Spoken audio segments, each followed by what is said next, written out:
Shalom saudara sekalian dikasih Tuhan, selamat datang di dalam ibadah kita pada hari ini. Mari kita sama-sama kita siapkan hati kita, mari kita sungguh dapat hadir dan kita dapat menikmati ibadah ini dan juga diberkati oleh kebenaran firman Tuhan. Saudara sekalian dikasih Tuhan, mari kita berdiri, kita siapkan hati kita untuk beribadah kepadanya.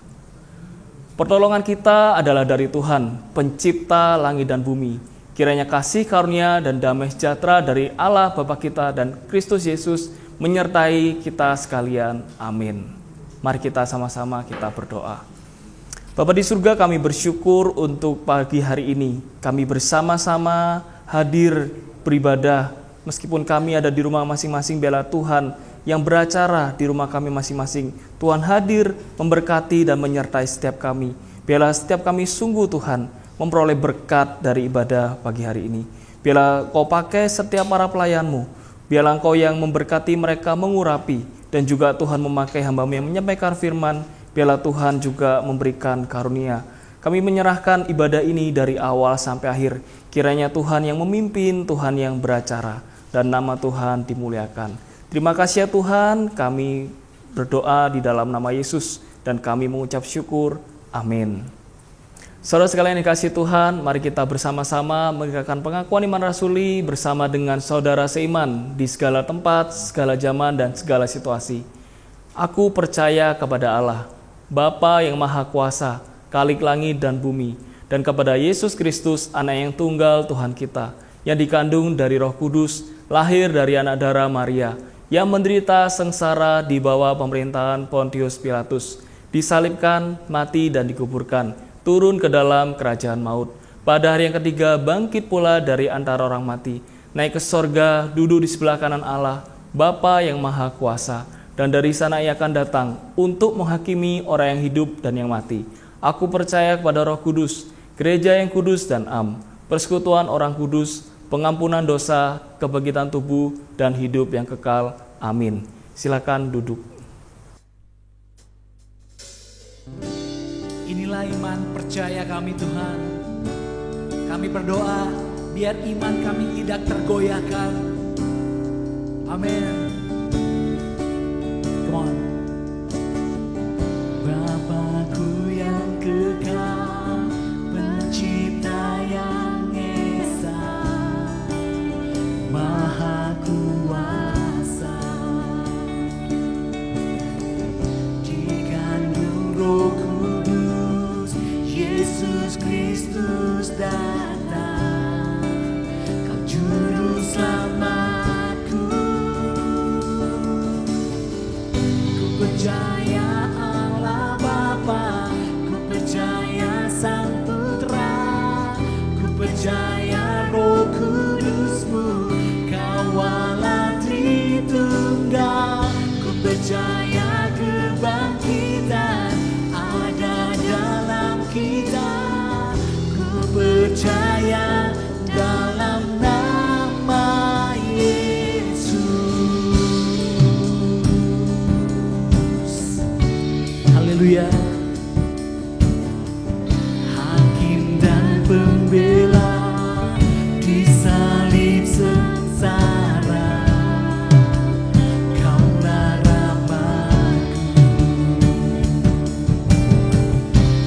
turun ke dalam bab yang mulia bangkit, bertata selamanya. Ku percaya Allah Bapa, ku percaya Sang Putra, ku percaya Roh Kudus-Mu, Kawalah Tritunggal. Ku percaya kebangkitan ada dalam kita, ku percaya dalam nama Yesus. Percaya, ku percaya Engkau.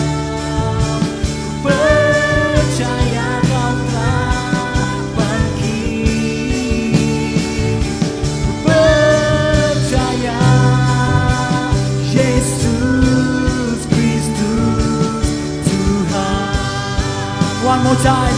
Ku percaya Engkau Tuhan. Come on. Percaya Engkau. Percaya Kau telah bangkit. Percaya Yesus Kristus Tuhan.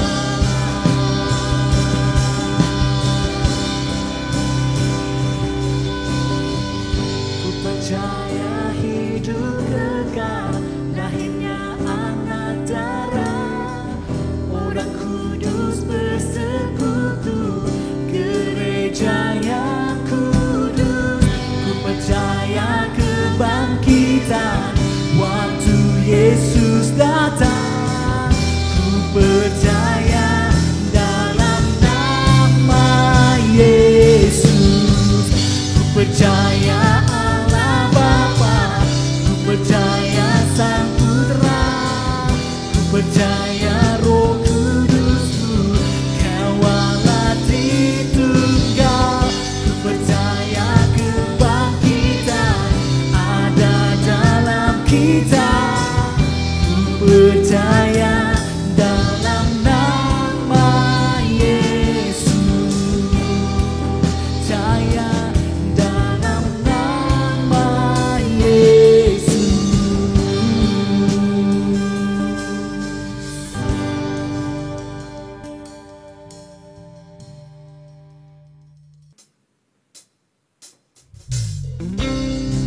Amin.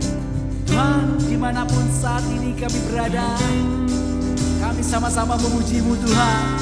Lawan setiap kami Yesus. Amin.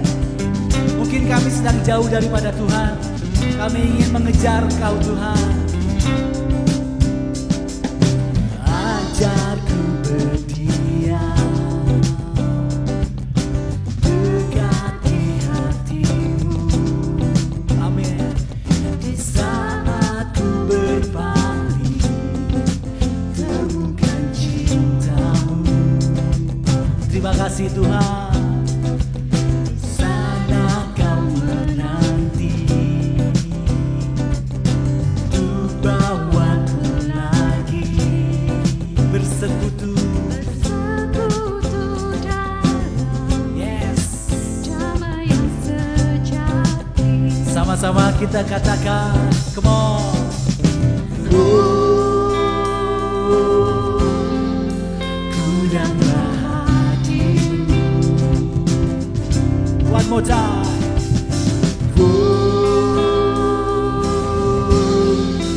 Inilah rindu. Haleluya. Hidupku hanyalah untuk-Mu. Segenap hatiku kagum akan kebaikan-Mu. Dan nafasku menceritakan kasih-Mu. Ajar kami Tuhan.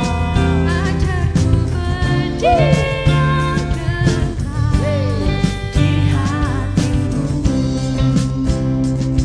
Amin. Ajarku berdiam. Ajarku berdiam dekat di hati-Mu. Di saat ku berpaling, temukan cinta-Mu. Di sana Kau menanti. Di sana Kau menanti untuk bawaku lagi bersekutu dalam damai yang sejati. Mari sama-sama kita memuji Tuhan. Angkat suara kita. Ku dan bahagia.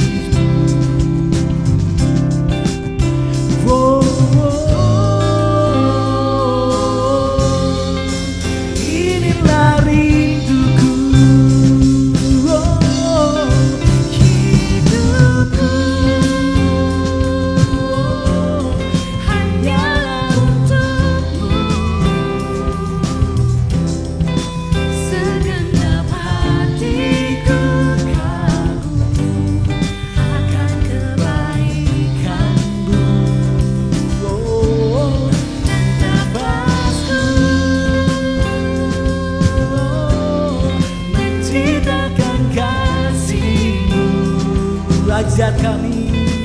Ajarku berdiam dekat di hatimu.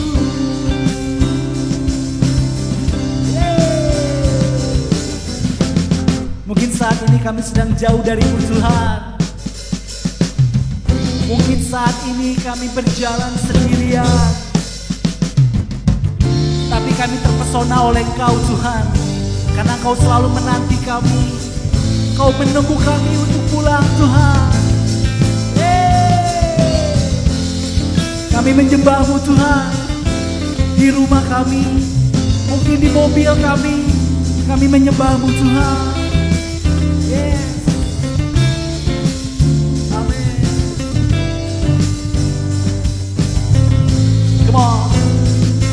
Oh, hidupku hanyalah untukmu.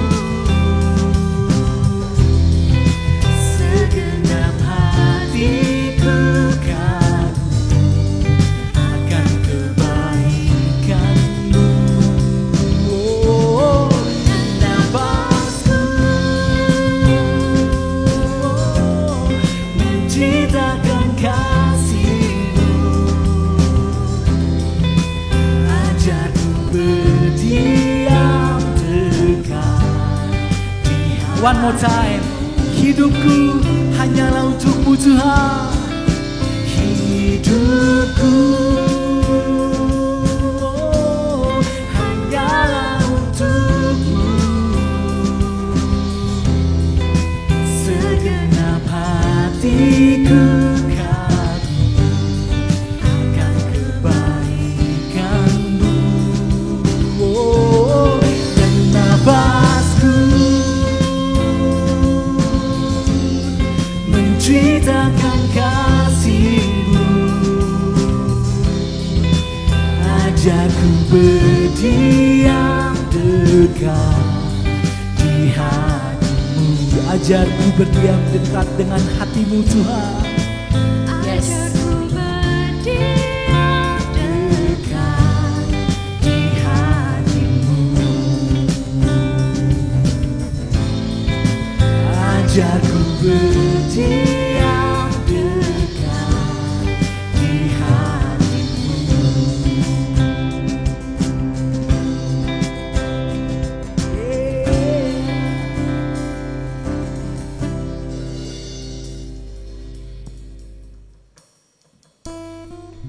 Kami percaya Tuhan, kasih-Mu bagi setiap kami tidak pernah berubah dari dulu, sekarang, dan sampai selama-lamanya.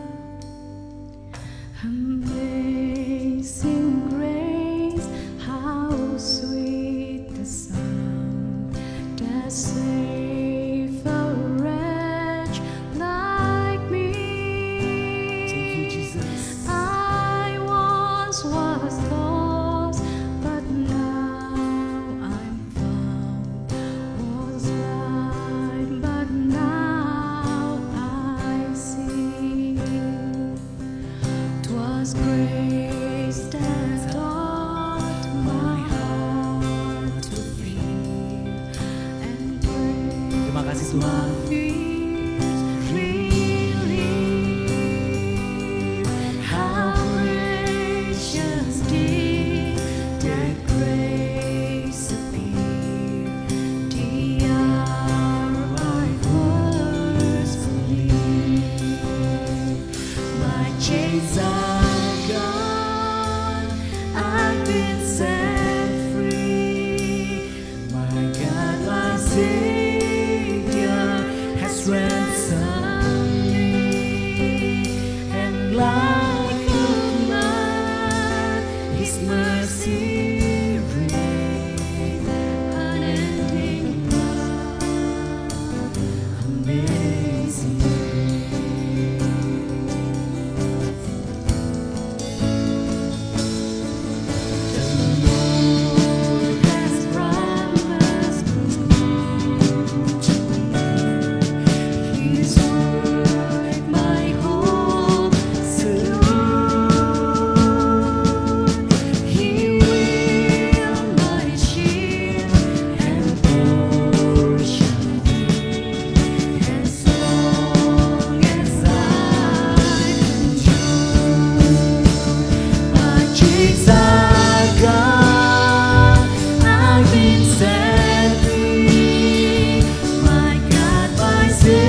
lost, but now I'm found.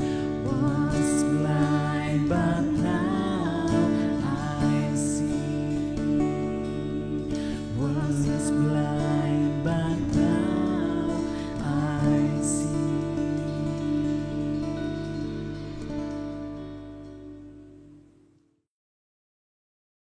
Mari kita berdoa.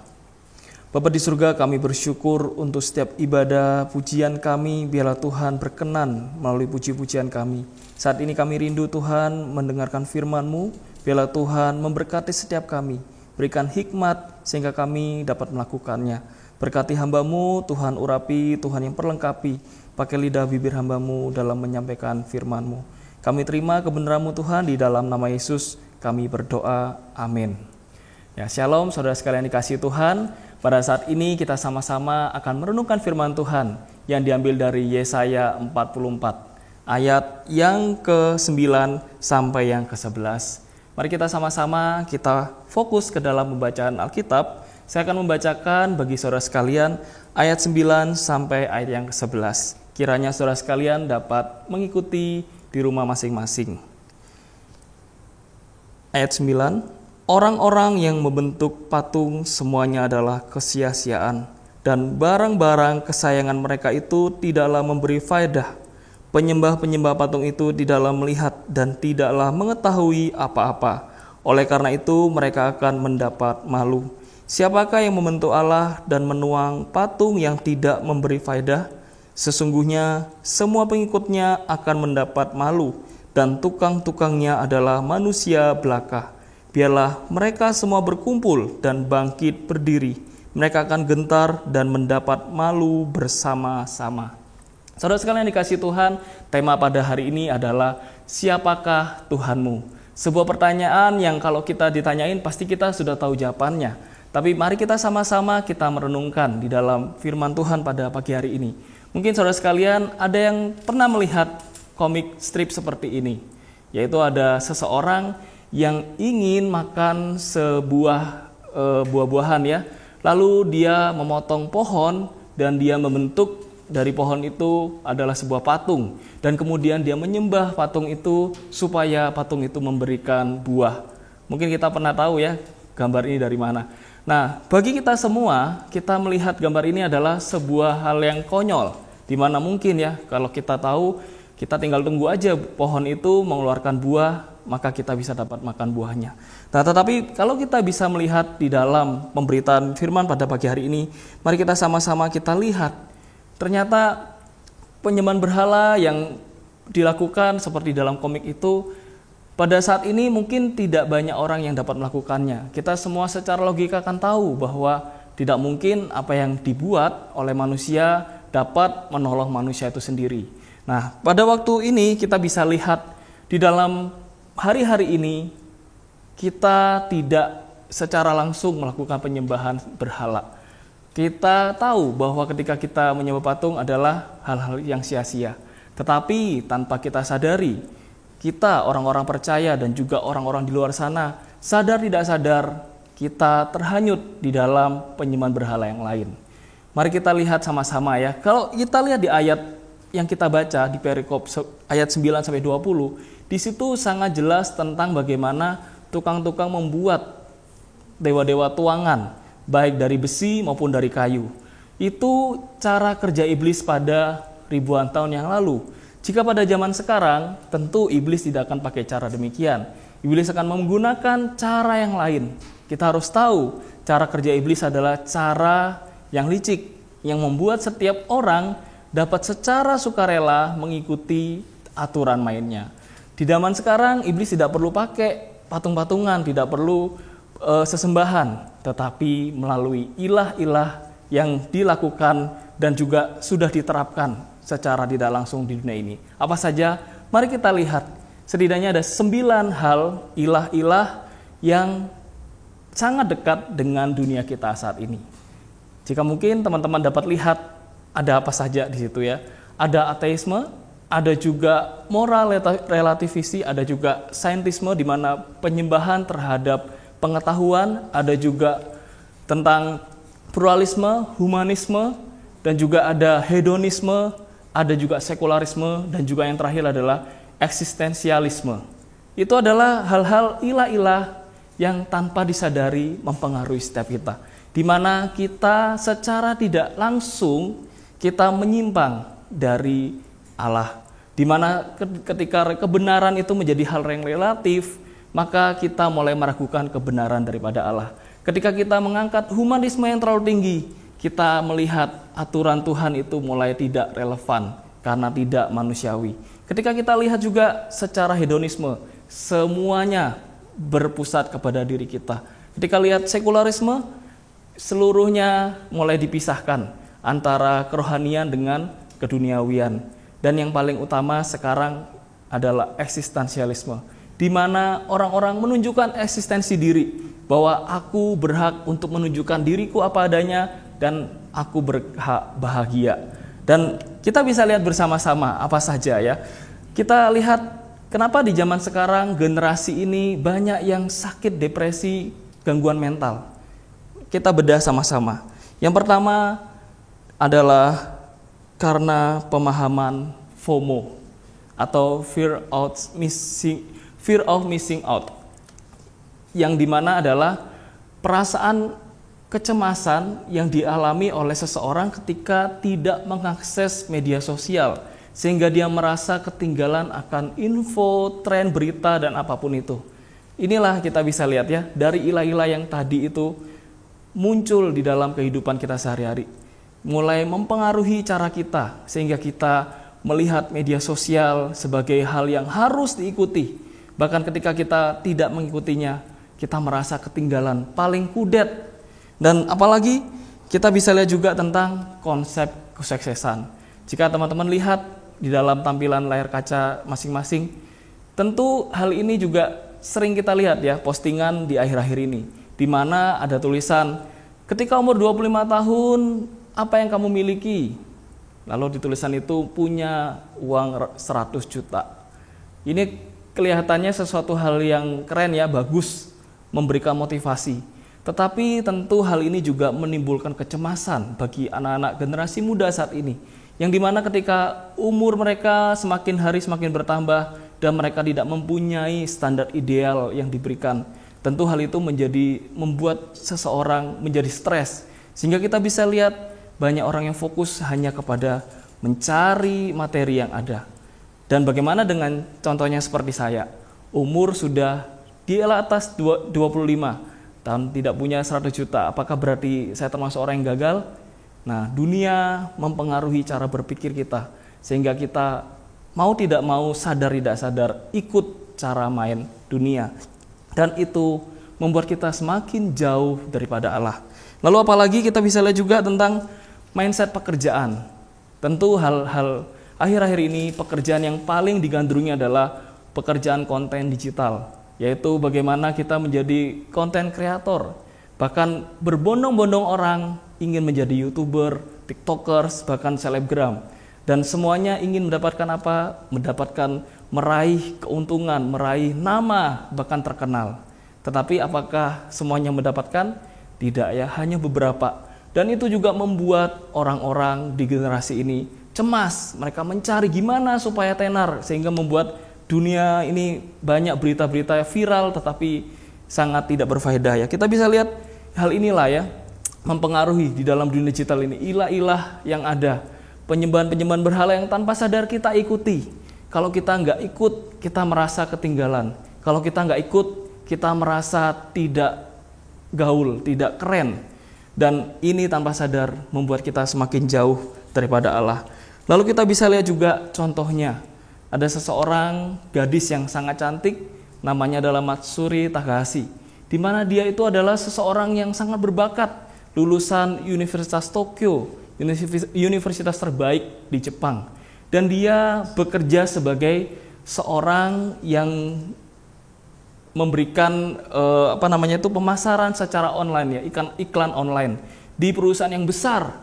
Dia juga mempunyai gaji yang lumayan dan beban kerja yang cukup keren. Kedengarannya sangat keren dan membuat kita pasti pingin.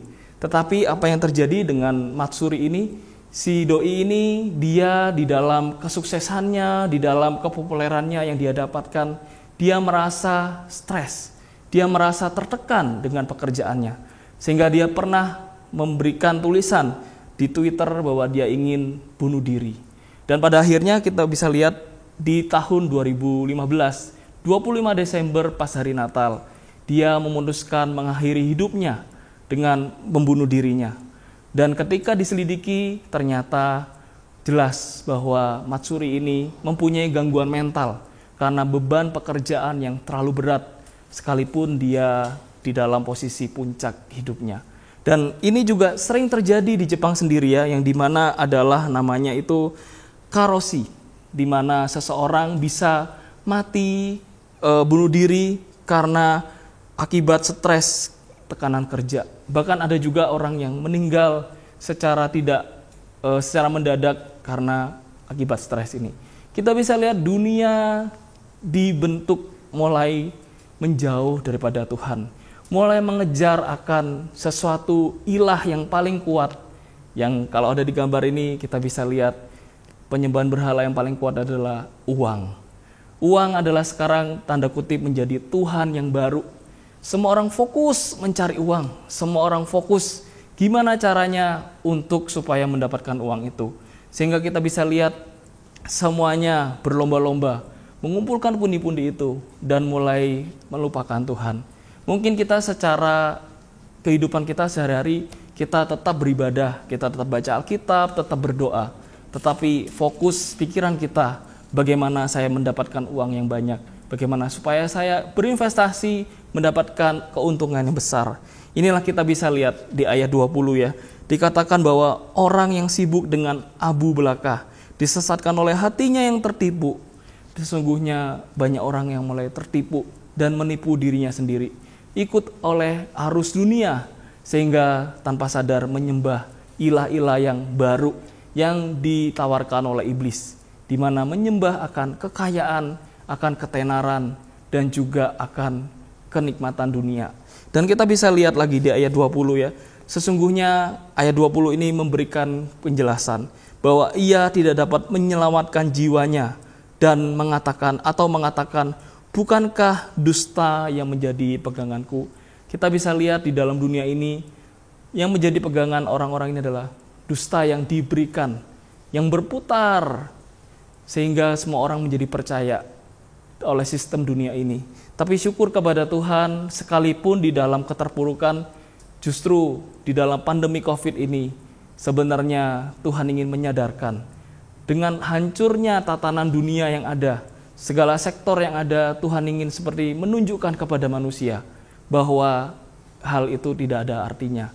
Sekarang orang-orang mulai menyadari, lebih baik hidup sehat, hidup normal, makan dengan cukup, dan itu lebih baik daripada dengan segala hal yang ada, tapi tetap dalam kesakitan.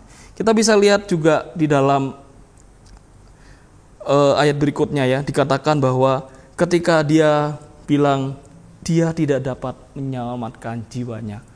Bagaimana ketika seseorang mengikut akan arus dunia ini, pada akhirnya di dalam satu titik dia merasa akan tidak ada artinya mengejar hal apapun ya.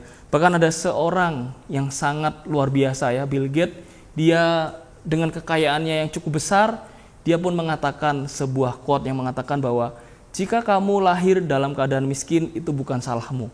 Jika kamu mati dalam keadaan miskin itu adalah kesalahanmu. Dan ini ternyata jika kita lihat di dalam dunia ini semuanya terbukti tidak benar ya, bahwa jika kita mati bukan salah kita sekalipun dalam keadaan miskin. Karena apa? Banyak orang berjuang di sana untuk bertahan hidup, dan seandainya pun mati dengan keadaan miskin, itu bukanlah sebuah kesalahannya. Karena ketika sudah mati, maka semua berakhir. Sekalipun punya banyak kekayaan, ketika sudah mati, kekayaan itu pun akan ditinggal. Dan kita bisa lihat Bill Gates yang sekaya itu, pada akhirnya di bulan kemarin kita dengar tentang perceraiannya. Kita bisa tahu dalam kekayaan begitu besar, harusnya dia bahagia dengan istrinya. Tetapi justru mereka bercerai. Dan bukan hanya Bill Gates, ada 5 miliarder yang cukup kaya, sangat kaya. Hartanya itu sampai miliaran dolar. Tetapi mereka juga mengalami perceraian. Kita bisa lihat uang dan semua kekayaan itu tidak bisa membeli kebahagiaan. Dan demikianlah di dalam penutup saya ada sebuah perkataan Tuhan Yesus yang mengatakan, apa gunanya seorang memperoleh seluruh dunia tetapi kehilangan nyawanya? Dan apakah yang dapat diberikannya sebagai ganti nyawanya?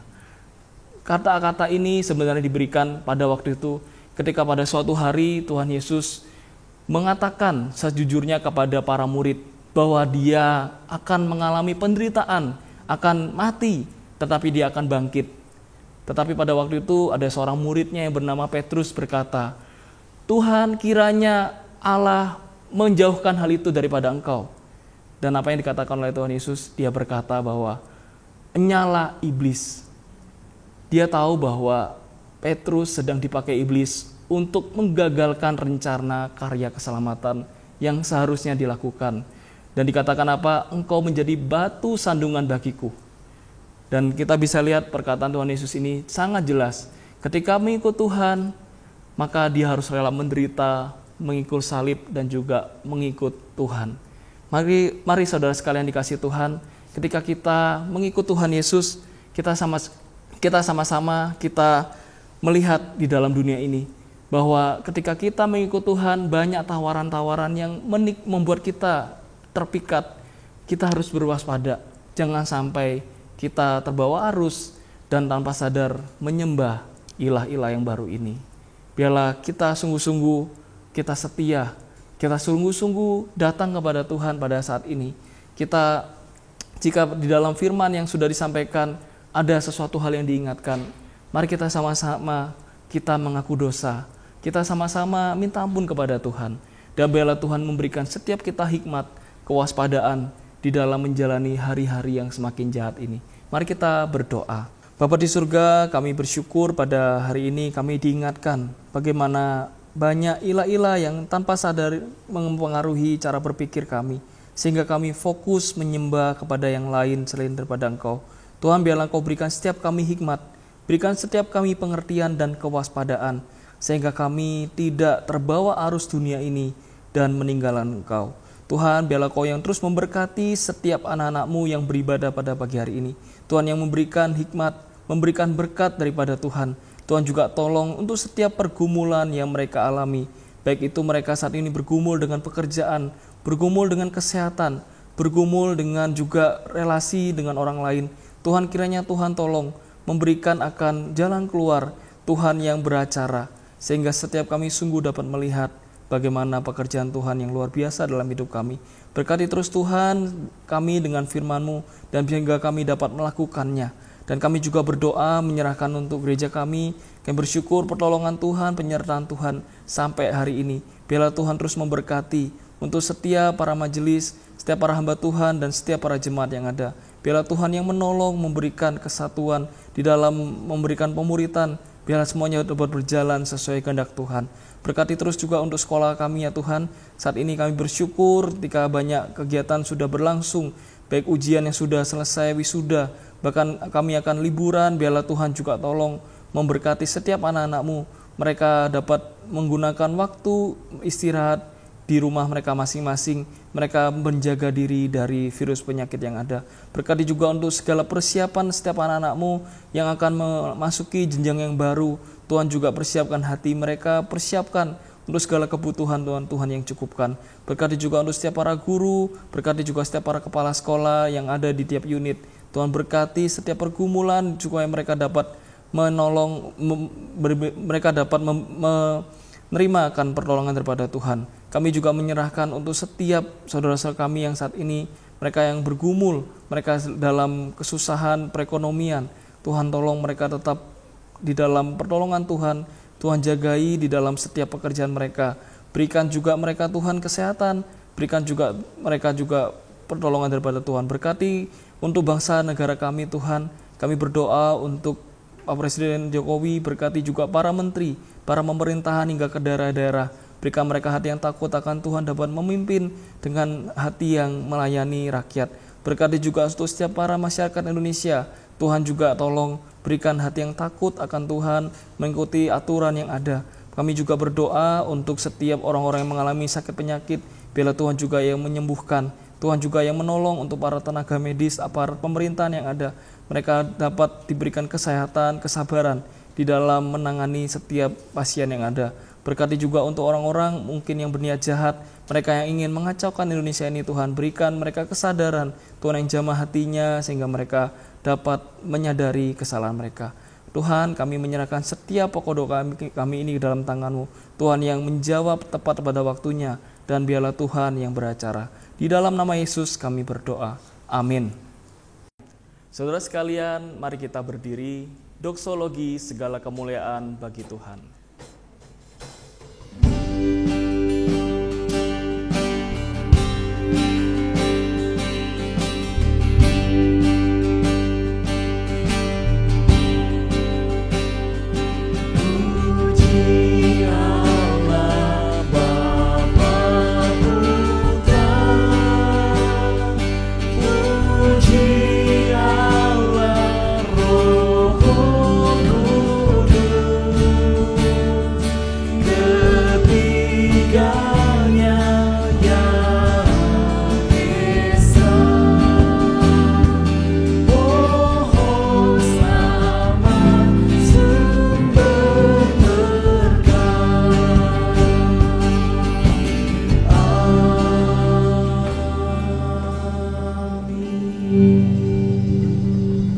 Saudara sekalian dikasihi Tuhan, arahkanlah hatimu kepada Tuhan dan terimalah berkat Tuhan. Tuhan memberkati engkau dan melindungi engkau. Tuhan menyinari engkau dengan wajahnya dan memberi engkau kasih karunia. Tuhan menghadapkan wajahnya kepadamu dan memberi engkau damai sejahtera. Amin.